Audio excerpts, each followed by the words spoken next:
Hello guys, ngayon nga pala is maglilinis nga po pala tayo ng kwarto ko. Sobrang dumi nga rin po pala dito sa kwarto ko. Gabi na nga rin po pala nito, na nga rin po pala ng gabi na ito.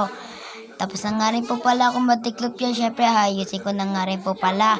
Ngayon lang nga rin po pala nagkalit yung kwarto ko kasi nga rin po pala natiklop po ako kanina. Na nga pala, inaayos ko na nga rin po pala yung una at kinukuha ko na rin po yung mga kalat sa ilalim ng kama ko. Pinalisan ko na nga rin po pala dyan tapos nilabas ko nga po pala lahat ng damit ko dyan para matiklop ko na po silang lahat. Na nga pala, titiklop na nga rin po pala ako. Tinitiklop ko na nga rin po pala ang pangbahay, pangalis at short at pangalis na short. Umalis lang nga rin po pala ako kasi may kinuha po pala ako dyan. Inaayos ko na nga po pala dali-dali yan kasi pa si mama ay matutulog na po.